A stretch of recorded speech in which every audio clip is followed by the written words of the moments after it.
Stop. Don't hurt her. She's your mother. The shout cut through the heavy Georgia heat like an alarm. Ethan Blake stopped mid-motion. Ethan Blake, a billionaire tech entrepreneur and the founder and CEO of Brightcore, suddenly became aware of how the moment looked. Just minutes earlier, he had walked out of a draining board meeting, exhausted, irritable, and weighed down by the pressure of an upcoming acquisition. The elderly black woman seemed to appear out of nowhere. She wore layers of worn, patched blue fabric. Her skin was weathered, her frame thin, her eyes deeply sunken with hunger. She had tapped on his car window, then followed him toward the store's sliding doors, murmuring words he couldn't make out. Then she grabbed his sleeve. He spun around, anger flaring. "Let go of me." She didn't step back. "Just some bread, sir," she said softly. "I haven't eaten." The anger that surged in him wasn't caused by the request itself, but by the closeness, the desperation, the way she crossed his boundaries. Store security had already moved her away once. Yet here she was again, her hand trembling on his arm, her hollow eyes filled with fragile hope. His hand lifted on instinct. Then the voice rang out. He turned toward the voice. A young black woman stood between him and the elderly woman. She was thin, clearly exhausted, dressed in a faded gray maid's uniform. Sweat clung to her forehead. Her breathing was quick, yet her gaze remained steady. She held her hands up, as if preparing to shield herself from a blow. Ethan didn't hesitate for long. His expression twisted as disbelief gave way to anger. "What did you just say?" he snapped. "She's your mother," the maid repeated, her voice quieter but firm. A ripple of shock moved through the crowd outside the Buckhead grocery store. Phones were raised instantly, lenses aimed at Ethan like weapons. "Are you out of your mind?" Ethan shouted. "You think you can walk up to me and say something like that?" "I'm not lying," she said. "Just look at." "No. You listen to me." He stepped closer, looming over her smaller frame. "You don't know me. You don't know this woman. And you don't get to tell me who my mother is." Some people in the crowd murmured in agreement, siding with Ethan rather than the maid. A few whispered that the girl was just looking for attention or money. Ethan pointed a sharp finger at her. "You think this is a joke? A trick to get cash from me? Some kind of stunt?" "No, sir. I'm trying to." "Enough." His voice cut her off. She flinched but held her ground. The elderly woman reached toward Ethan's leg, whispering, "Son, bread, please." Ethan pulled back as if her touch burned him. "You see?" he yelled. "She's confused. And you," he pointed at the maid, "you're taking advantage of her." The young woman shook her head in desperation. "Please, just listen. I can prove it. I can show you the truth." "Let me speak." I said stop talking. Ethan shouted, his temper, usually held in check, finally breaking. The pressure from the acquisition deal, the endless meetings, the constant scrutiny, it all erupted at once. Ava stepped forward again, refusing to give up. "Sir, please.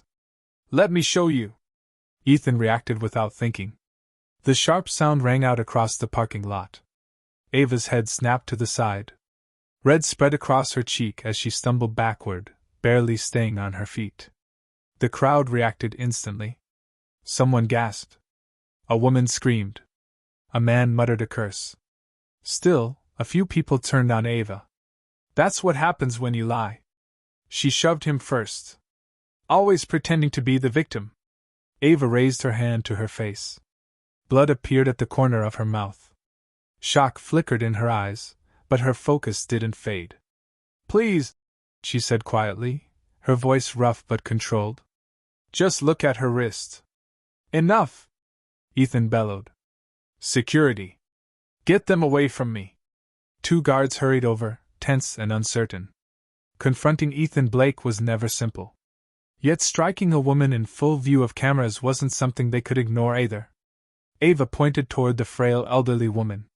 "She has a birthmark on her right wrist," Ava said. "The same one you have." Ethan's jaw tightened until the muscle in his cheek twitched. I don't have time for this, he said sharply. You do, Ava replied. Because since the moment she saw you step out of your car, this woman has been calling you her son. As if confirming it, the elderly woman nodded weakly, tears cutting clean lines through the dirt on her face. My boy, she whispered. My Ethan. Ethan went still. The world seemed to tilt beneath him. The sweat on his forehead turned cold. Show her wrist, Ava said firmly. The guards hesitated, then gently helped the woman pull back the sleeve of her worn dress. On her right wrist rested a small, dark birthmark, curved like a comma. Ethan's breath caught. Ava met his gaze without blinking. Now show yours. I'm not doing. Just show it. A woman in the crowd shouted. If she's lying, prove it.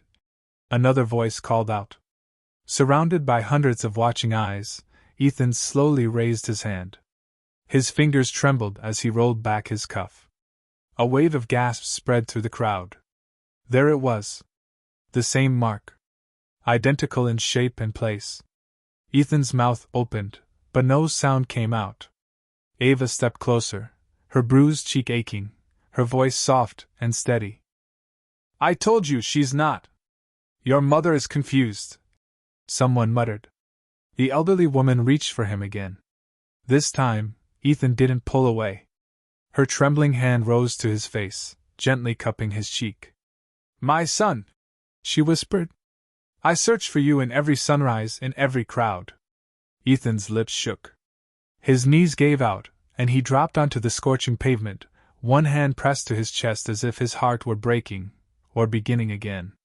I almost hurt you, he whispered. God, I hurt her.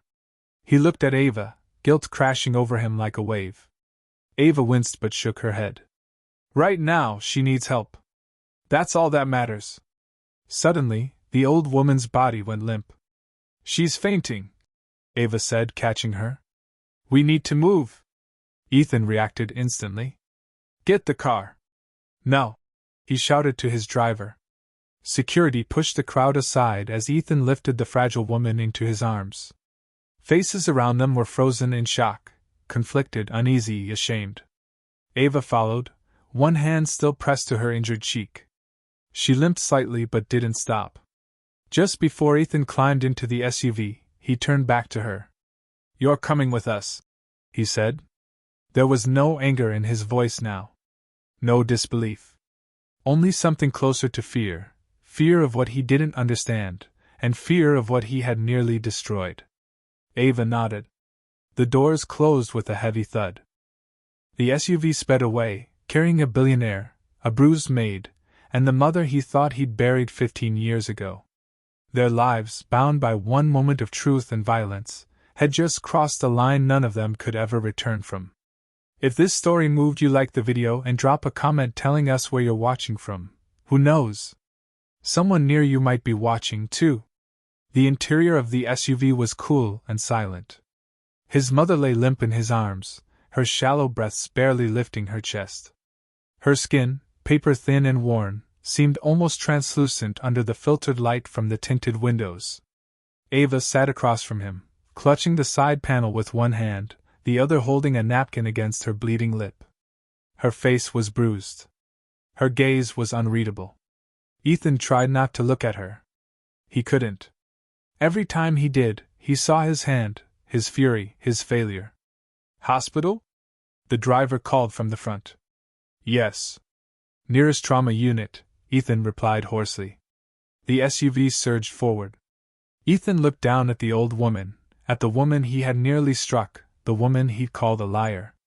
She looked so small now. Her gray head rested against his shoulder, her breath rattling. Her hand, brittle and dry, clutched his shirt like a child clings to a parent. He lowered his voice. Mama? Her eyelids fluttered, but she didn't answer. He turned toward Ava. That thing you said about the birthmark? He asked quietly. How did you know? How could you be sure? I saw it on her wrist, Ava replied softly, her voice strained from the pain. And I remembered seeing the same mark on yours once. Years ago. In a magazine photo. That's it, Ethan said. You saw a mark and decided she was my mother? Ava didn't hesitate. It wasn't just a mark. It was her eyes. The way she looked at you, like she was finally seeing someone she'd been searching for her entire life. Ethan pressed his fingers to his temples. Jesus Christ. She said your name before you ever spoke to her, Ava added. She didn't beg. She didn't ask for anything. She called you her son. He looked at her then, truly looked at her. You stood between us, he said. You got hurt because of this. She was about to be hurt much worse, Ava replied with a small shrug. Ethan swallowed. He had built a billion-dollar tech empire, negotiated with governments and Fortune 500 executives, but nothing had ever made him feel as small as this moment. His voice cracked. I struck you? I've been through worse, Ava said calmly. But that doesn't make it right. Silence filled the SUV as Atlanta slid past outside, billboards, trees, traffic lights blurring together. Ethan looked down at the woman resting beside him. She disappeared 15 years ago, he said quietly. I thought she was dead. We searched everywhere, police, detectives, even private investigators. She was just gone. Ava nodded slowly. She wasn't meant to be found. Not until now. The SUV pulled up to the emergency entrance of Piedmont Atlanta Hospital. Nurses with a gurney met them before the car even stopped. She's not breathing properly, Ethan shouted as he carried his mother inside. They laid her down on the stretcher, oxygen tubes already in place. This way, sir, a nurse barked. Ava followed behind, unnoticed by most, barefoot, bloodied, but determined. Inside the trauma unit, doctors and nurses moved quickly. Vitals were checked, for lines set, monitors beeped and alarms rang, creating a chaotic symphony of urgency. Ethan stood beside the bed, helpless. All his power and influence meant nothing now. He was just a son, watching his mother slip away once more. A nurse tried to guide him aside. Sir, we need space. I'm not leaving her, he snapped. Ava appeared at his side, her hand gently resting on his arm. Let them work, she said softly but firmly. He turned to her. I can't lose her again. You won't, she replied. But she needs more than your guilt right now. Ethan exhaled reluctantly, stepping back. The door closed behind him. He was left staring through the glass. Ava sat on a bench, the fluorescent lights casting stark shadows on her bruised face. Her hands shook slightly as she folded them in her lap. I'm sorry, Ethan said after a long silence. She didn't look at him. I know. I don't know what happened to me out there. I saw red. I didn't even see you as a person. That's not who I want to be. You were protecting yourself, she said. In the worst way possible. Ethan paced, fists clenched. The door opened. A tall doctor in scrubs stepped out, removing his gloves. Ethan rushed forward. Is she okay? She's stable for now, the doctor said. But malnourished, dehydrated. Signs of long-term trauma. Her wrists have markings, possibly from restraints. Ethan's eyes darkened. What kind of restraints? Old bruising, possibly chains. She's been through something terrible. We'll run full diagnostics, but right now, rest is what she needs. Ethan nodded, trying to swallow the rage that rose in his throat. The doctor placed a hand on his shoulder. She called your name as she was fading. She remembers you. When the doctor left, Ethan turned to Ava. Who would do this to her?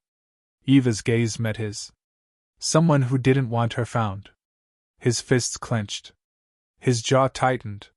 He whispered, then we find them. She studied him carefully. What if the truth is worse than the silence? I don't care, Ethan said. I've lived 15 years with an empty coffin. I need answers.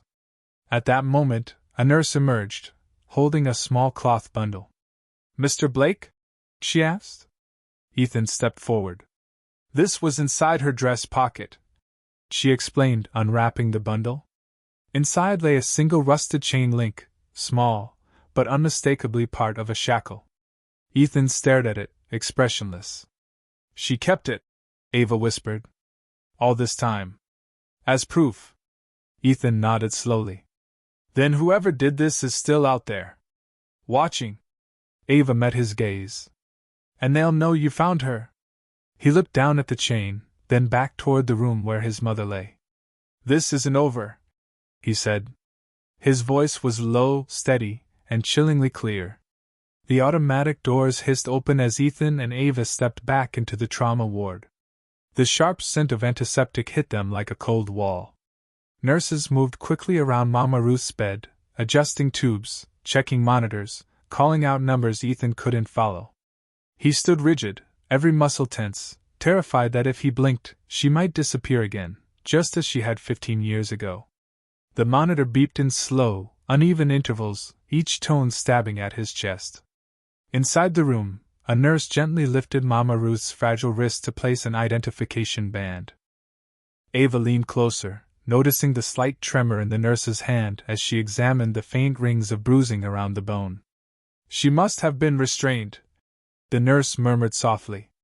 Ethan heard the words. His knuckles whitened as he gripped the rail. Restrained? What does that even mean? Who would restrain an elderly woman? My mother? The nurse paused, glancing toward the doctor for guidance. He stepped forward. Mr. Blake, please understand. Whatever your mother endured, it lasted years. The malnutrition, the injuries, the infection in her arm. He sighed, lowering his voice. This wasn't homelessness. This was captivity. The words struck Ethan harder than any business failure, harder than the night he buried an empty coffin engraved with her name. It can't be, he whispered. We looked everywhere, police, private investigators. How could she have been held somewhere for 15 years without anyone knowing? Ava stepped closer, her voice gentle even through the swelling on her cheek. Someone made sure she stayed hidden. Ethan turned to her, guilt rising again. I hurt you, and you're still helping me. You were angry, she said simply. I've seen worse from men who had far less reason. He winced, unable to meet her bruised face for more than a second. That's not an excuse. Maybe not, she admitted. But right now, your mother needs you focused, not lost in shame. Ethan swallowed hard. I don't deserve her forgiveness. Or yours. Ava didn't reply. Her eyes drifted toward Mama Ruth, whose breaths remained shallow and uneven, fragile like torn paper. A moment later, a nurse invited them back inside. Mama Ruth lay under a thin hospital blanket, her pale face resting against a white pillow. The tubes and wires made her look impossibly small. Ethan walked slowly to her bedside, each step heavy with 15 years of grief. He took her hand, startled by how light it felt in his. Mama? He whispered. Can you hear me? Her eyelids fluttered. Ava stood near the foot of the bed, hands clasped tightly, silently urging her to wake. Mama, it's me. It's Ethan, he said, his voice cracking. I'm here. I'm not losing you again. The old woman's lips trembled. My boy. Ethan collapsed forward, pressing her hand to his forehead. I'm sorry, he whispered. I'm so sorry. I thought you were gone. I had no idea you were suffering. I failed you. Her hand twitched weakly, brushing against his cheek. No, my son. You are here. A cough shook her frail body. A nurse hurried forward to steady her. Ethan stepped aside, afraid that even his presence might hurt her. The doctor looked at him. She's conscious, but we must keep her calm. Her heart is extremely weak. Mama Ruth's eyes drifted toward Ava. You, she whispered. Ava stepped forward, startled. Yes, ma'am. I'm here. The old woman's eyes warmed. You stopped him from sin. Ava swallowed the lump forming in her throat. I only wanted to protect you. A faint smile cracked through the deep lines of Mama Ruth's face. God sent you. Ethan blinked hard, tears filling his eyes. He did, he said, voice trembling. Even when I didn't deserve it. Mama Ruth's gaze moved to the small cloth bundle on the bedside table, the rusted chain link. Her eyes darkened as she reached for it with trembling fingers. Ava quickly handed it to her. Ethan watched, his heart thudding painfully. "Mama, what is that? Why did you keep it?" Ethan asked. Her breath quivered. "Proof." "Proof of what?" He leaned closer. Her voice was barely a whisper. "The man who took me." Silence fell over the room. Even the machines seemed to hush. Ava froze. Ethan straightened slowly, dread crawling up his spine. "The man." His voice shook. "Someone took you, Mama." "Who?" Her eyes filled with tears, fear, grief, memory, all tangled together. "Someone close." Ethan felt the floor tilt beneath him. "Close who?" Her strength gave out. Her eyes closed, and her hand fell limp against the sheets. Alarms beeped. Nurses rushed forward. "She's losing consciousness," one said. Ethan stepped back, horror written across his face. "Mama! Mama, stay with me." A nurse gently guided him aside. "Sir, please let us work." Ava grabbed Ethan's arm before he could lunge forward again. "Let them help her," she said firmly. "She'll come back." "She will." Ethan's chest heaved with a choked sob. "She can't leave again. She just got back." Ava steadied him, even as her own knees shook. "Hope isn't gentle, Ethan. It hurts before it heals." He looked at her, eyes wet. "Why are you still here after everything I did?" She met his gaze steadily. "Because your mother deserves someone in the room who won't lose their head. Right now, that's not you." His breath caught, not in anger, but in quiet realization that she was right. Minutes stretched like hours. Finally, the doctor stepped out, removing his gloves. "She's stable again, but she needs rest. You both should get some water and sit down." Ava let out a shaky breath and gently guided Ethan toward the waiting area. He followed her like a man moving through fog. Once seated, he pressed his hands over his face. "I need to know," he whispered. "Who took her? Who kept her hidden?" "Someone close. Someone who betrayed us," Ava said softly, her voice calm, not angry.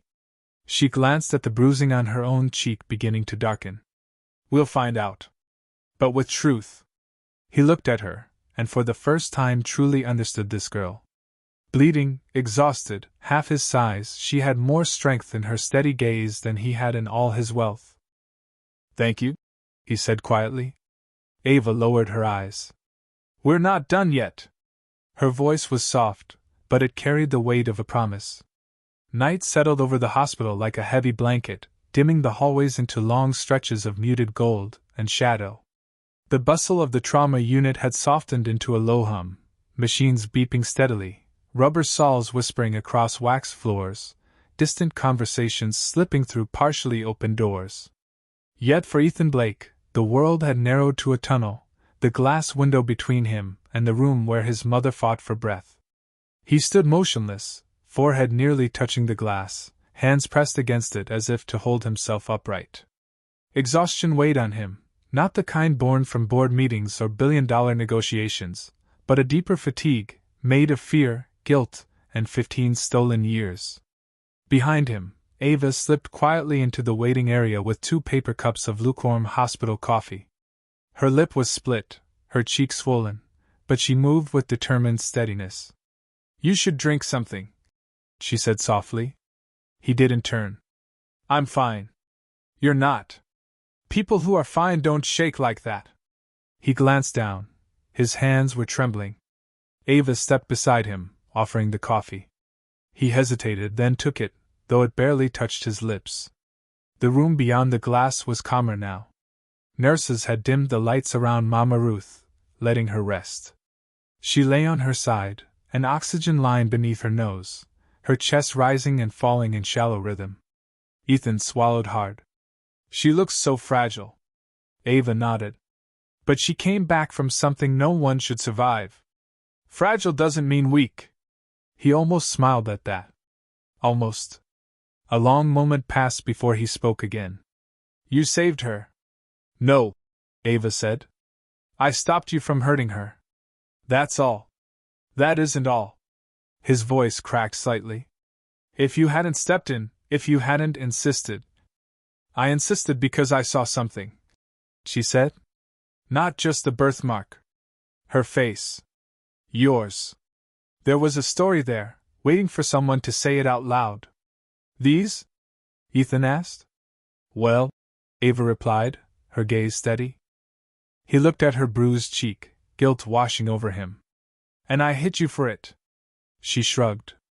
You hit out of fear and anger. People make terrible decisions when they're cornered. That's not comforting. It's not meant to be.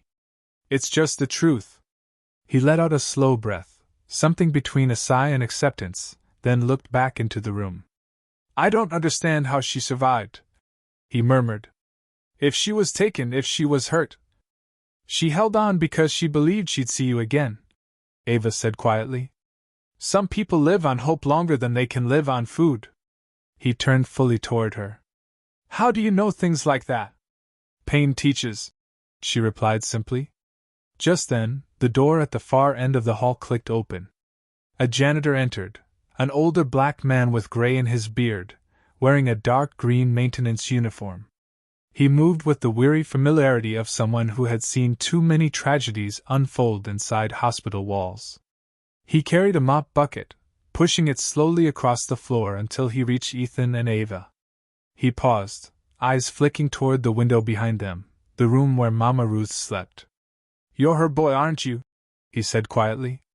Ethan stiffened. Do I know you? The man shook his head. No, sir. But I knew her. Long time ago. Ava stepped closer. How? He glanced around, ensuring no one was close enough to overhear. Not here, he murmured. Someone might be listening. Ethan frowned. Why would anyone be listening? The man's gaze hardened. Because your mother wasn't just lost. He lowered his voice further. She was taken. A chill crept up Ethan's spine. Taken by who? The janitor swallowed, eyes haunted by old fear. By someone in your family. Ava gasped softly, one hand rising to her mouth. Ethan felt the ground shift beneath him. My family? Are you out of your mind? No, sir, the man said firmly. I worked for the Blake household years back. The old estate in North Georgia, before your father passed. Ethan's breath left him in a rush. Who are you? Name's Samuel, he said, offering a trembling hand. I kept to myself after things went bad. But when I saw the news, he gestured toward the hallway TV, tuned to a muted local station. I saw you bringing that woman here. I knew it was her. Ethan seized his arm. Tell me now, who did this to her? Samuel hesitated, eyes flicking toward the corners of the ceiling as if checking for hidden cameras. I'll tell you only once, he whispered. Your mother discovered the truth about your father's will. She knew who the rightful heir was, and who wasn't. Ethan's jaw tightened. Meaning what? Meaning someone stood to lose everything if she spoke. Ava stepped forward. Who? Samuel lowered his voice to a trembling whisper. Your uncle. Richard Blake. Silence. Something inside Ethan fractured, then reshaped into something colder, stronger. My uncle, he repeated slowly. The man who helped run Brightcore. The man who helped raise me after my father died. Samuel nodded gravely.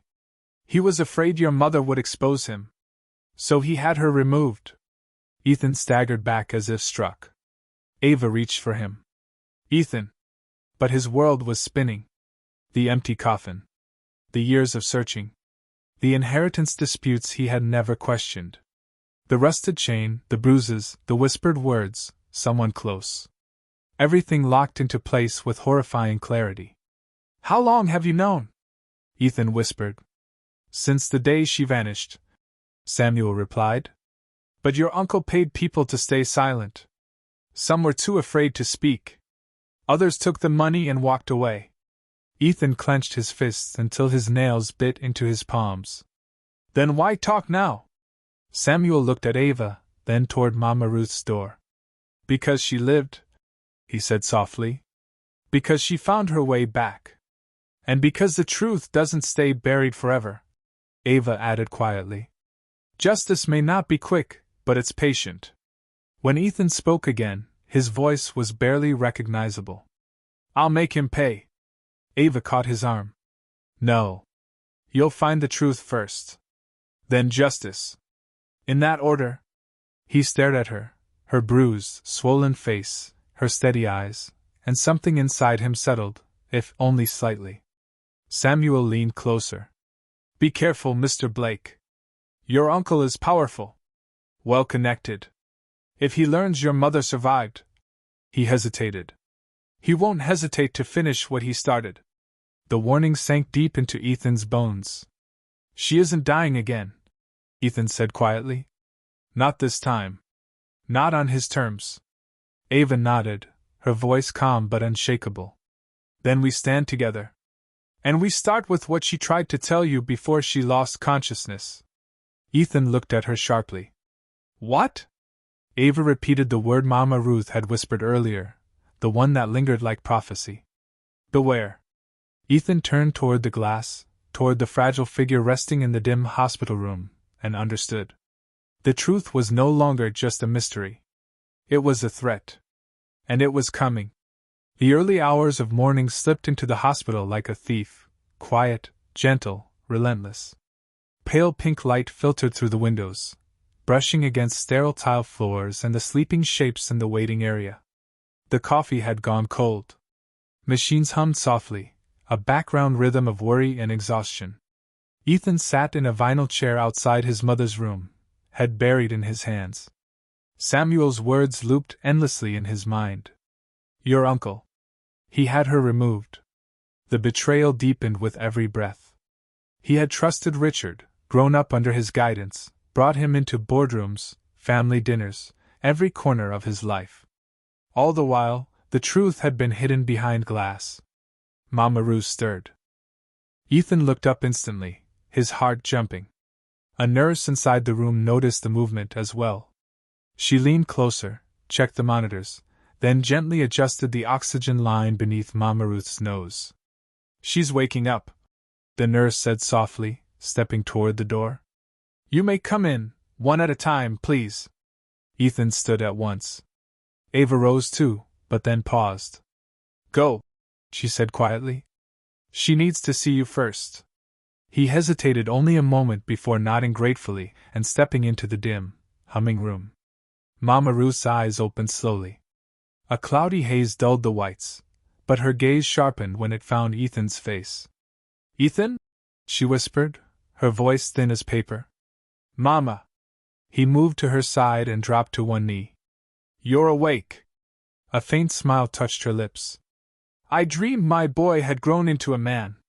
He tried to laugh, but the sound cracked under the weight of emotion. You dreamed right. Though I think I lost pieces of myself along the way. She lifted a fragile hand, touching his jaw. But you're here now. That's enough. A quiet beat passed before Ethan whispered. Mama, what happened to you? Her fingers stilled against his skin. You don't have to tell me everything, he added quickly. But I need to know. I need to understand. Mama Ruth's gaze drifted toward the window, where morning light poured in like a revelation. Slowly she turned back. 15 years ago, she began. I was coming home from the farmer's market. It was a Sunday. I remember the air smelled of peaches. Ethan's throat tightened. I had just gotten off the bus. Your father had passed not long before, and I'd been going through his legal papers. There were things in his will, things your uncle didn't want anyone to see. Ethan blinked. Like what? She drew a careful breath. Your father left Brightcore to you. All of it. He wanted you to inherit when you turned 25. Until then, it was to be held in trust. Ethan froze. Richard knew, she continued. He helped draft the early documents. He believed the board would never support you, too young, too inexperienced. But I said no. I told him I would make sure your father's wishes were honored. Her hand tightened weakly in the blanket. I never got the chance. She swallowed. That Sunday, a car pulled up beside me. Two men stepped out. They didn't ask questions. They forced me into the back seat, blindfolded me. I screamed, but no one stopped. Ethan's face strained of color. They took me to a house. Big. Empty. Somewhere in the hills outside Savannah, I think. Underground. No windows. Just a mattress on the floor and a bolt on the outside of the door. Tears slid silently down her cheeks. They kept me there for months. Food once a day. Sometimes not at all. I begged them. I told them you would be looking for me. And what did they say? Ethan asked, barely breathing. They said you had been told I was dead. That a car accident had taken me. That you had already buried me. Ethan covered his mouth, stopping himself from collapsing forward. They lied to me. To everyone. She nodded faintly. And after a while, I began to believe it. Like I had already died, and my body just hadn't realized it yet. A long moment passed before she continued. One day, one of the men, the older one, got drunk. He let me into the kitchen. And for the first time in months, I saw the sun rise through a cracked window. In the living room, Ava sat cross-legged on the edge of a leather couch, her borrowed clothes slightly wrinkled from sleeping upright. She'd refused the guest room. Refused rest, really? She'd spent the night combing through what little public information there was on Richard Blake, and even less on the family's private financial holdings. When Ethan walked out, she looked up. You look like you're headed into battle, she said, sipping black coffee from a bright core mug. I am. She stood. So what's the plan? I'm going to the board, he said. I'm going to look Richard in the eye and pretend I don't know a thing. Her brow furrowed. Why pretend? Because if he knows we're onto him, he'll cover his tracks. Erase evidence, move money. Or worse, he'll try to silence her again. Ava crossed her arms. Then you better be a damn good actor. Ethan gave her a faint smile. I've been pretending since I was 12. I'll manage. She stepped closer, lowering her voice. And if he suspects you already know? Then I'll remind him why I run the company now. She nodded once. Be careful, Ethan. His voice turned quiet. I will. The Breiker headquarters sat like a glass cathedral in downtown Atlanta, its reflective windows glittering under the southern sun. Inside, the boardroom was already full. 12 men and women in tailored suits sat around the mahogany table, murmuring over morning espresso and quarterly reports. At the far end sat Richard Blake. Gray hair, crisp navy suit, eyes like polished steel. The man had aged well, but not kindly. His handshake still crushed fingers, his voice still carried the weight of command, and his presence still stank of something Ethan could never name as a child but now recognized clearly calculated control. Ethan entered with the easy smile of a man with nothing to hide. Morning, he said, tossing his leather folder onto the table. Richard rose with a wide, performative grin. Ethan, we weren't expecting you today. Thought you were on leave. I was, Ethan said, taking his seat. But I decided to check in. We're Kleinfress. Everything all right? Richard asked, eyes gleaming. Just a little too much peachy, Ethan replied. Just needed to be reminded of what a well-oiled machine looks like. Polite chuckles circled the table. The meeting began. Routine at first: financials, market growth, technology, partnerships. Ethan watched Richard the entire time, noting every tick, every pause, every word chosen a little too carefully. Then Ethan spoke casually. I want to open up a review, he said, spinning a pen between his fingers. Richard arched a brow. A review? Yes, Ethan said. Of the board's records. Specifically from 15 years ago. The room stilled. That's a long time ago, Richard said slowly. Exactly why it needs a fresh look. So much of our infrastructure was built then: contracts, property acquisitions, legal trusts. Richard's smile faltered, just for a second. That was when your father passed. Are you feeling nostalgic? Something like that, Ethan said. One of the board members leaned forward. Any particular reason for the review, Ethan? He smiled faintly. Just good governance. It's time we make sure everything back then was as clean as we thought.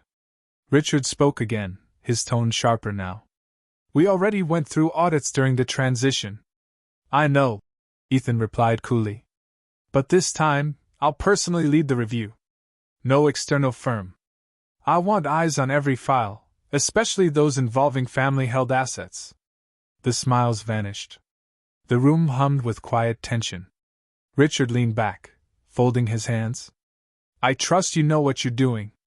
I always do, Ethan said, meeting his uncle's gaze. For a long moment, either blinked. Back at the hospital, Ava sat beside Mama Ruth's bed, carefully feeding her spoonfuls of warm broth. The old woman was stronger this morning, her voice frail but clearer. You stayed all night, Mama Ruth whispered. I don't leave people behind, Ava replied softly. You remind me of someone. My sister. She had that same stubborn grace. Left home young. Always helped strangers before herself. Ava smiled faintly. I guess it runs in the sisterhood. Mama Ruth studied her face. He's going into danger. Ava nodded. He knows. Oh. Does he know what Richard is capable of? Ava looked down. He's beginning to. Mama Ruth gripped her hand weakly. Don't let him do this alone. Promise me. I won't, Ava said, tightening her hold. I'll be his shadow if I have to. Mama Ruth sighed, her voice barely audible. There are things I haven't told him yet. Things I remembered in pieces. But he has to be ready. Then I'll make sure he is, Ava promised. That night, Ethan returned to the hospital, face drawn, eyes hard. He found Ava in the hallway. Well? She asked. I saw it in his eyes, Ethan said. He knows I'm coming for him. Ava's heart skipped. And now I'm certain, he whispered. Richard was behind it. All of it. She stepped closer. What's next? We crack open the books, Ethan said. We find the paper trail. And when we do, you bring it to the police. He paused. No. Not yet. Why not? Because I want him to know what it feels like to lose everything first. His voice held a fire she hadn't heard before, controlled, cold, but burning all the same. Ava didn't argue. She simply stood beside him, facing the storm. Together. 2 days later, the sun baked the slate roof of the old estate in North Georgia, once the pride of the Blake family's legacy. The iron gates were rusted at the hinges, but the hedges still bore the shapes of lions, silent, majestic, watchful. Inside, the air was stale with age and the cold scent of wealth. Dust-covered oil portraits and antique oak panels surrounded them. Ethan believed the truth would reveal itself here. He and Ava stepped out of the SUV, gravel crunching beneath their shoes. A locksmith trailed behind, already breaking the seal on the old side entrance. I haven't been here since I was 17, Ethan said quietly, staring up at the house. Ava glanced at the grand windows and the heavy stone archway above. Looks like the kind of place where secrets get buried. He nodded. Or locked behind doors no one dares open. Inside, Ethan led the way through echoing halls. Dust clung to every surface, like secrets too long undisturbed. Each step was purposeful, fueled by the memory of his mother's story. Somewhere in this house, he believed, were the paper trail documents from 15 years ago that could connect Richard Blake to her disappearance. They just had to find them. They began in the study, a room from another century. Mahogany bookshelves, high-backed chairs, and a liquor cabinet untouched for years. At the far end stood a locked filing cabinet, rust creeping up the hinges. Ethan handed the locksmith the key ring retrieved from the office archives. Start with this one, he said.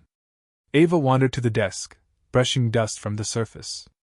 She opened a drawer to find stacks of old correspondence, handwritten letters, memos stamped with the Blake logo, and a small leather journal labeled Personal RB. She raised an eyebrow. You might want to see this. Ethan approached, flipping the journal open. The handwriting was Richard's, neat, angular, meticulous. He skimmed a few pages. Meeting with trustee. Moved to Tuesday. Ethan's still too young to understand the weight of this legacy. Ruth is asking questions. Too many. She's combing through estate files again. Contact made. Discretion will be maintained. Must ensure silence. Asterisk. Ethan's jaw tightened as he wrote it all down. Ava looked over his shoulder. He wasn't hiding it, he was memorializing it. That made it even worse. At that moment, the locksmith opened the final drawer of the filing cabinet. Got it, he said. Ethan and Ava rushed over. Inside were dozens of folders, some labeled boldly, inheritance, trust transfer, asset shift, and custody of estate. Ethan pulled out the file marked inheritance. Inside lay a copy of his father's will, one Ethan had never seen before. This is it, he whispered. This version. Not the one the lawyers read to me after Dad died. What's different? Ava asked. He pointed to a line deep on the second page. It named him sole heir and gave Ruth temporary oversight until he turned 25. The version he had seen had placed the estate in Richard's hands until further notice. Ava exhaled. So he doctored the will, suppressed this one. Rewrote it, and likely paid off the legal team to validate it. Can you prove it? Ethan asked. He reached deeper into the drawer, pulling out a notarized letter with the original law firm's seal and a signature that didn't match any on file. I can now. Ava flipped through another folder, pausing at a bank ledger. Look at these transfers. The dates. Ethan leaned in. Large sums of money, tens of thousands, moved to shell corporations and offshore accounts, all shortly after his mother's disappearance. Ava pointed again, payments labeled consultation fees. Ethan's eyes narrowed. That's a cover. For what? She asked. For whoever helped take her, he said grimly. Ava studied the document. Initials only DHMLSG. We need to find out who these people are. Ethan nodded. If we trace these accounts, we'll know everyone involved. And if we can tie the timing to Mama Ruth's disappearance, we take it to the police. Ava finished. No. Ethan's voice was steel. She blinked. No. We take it to the press.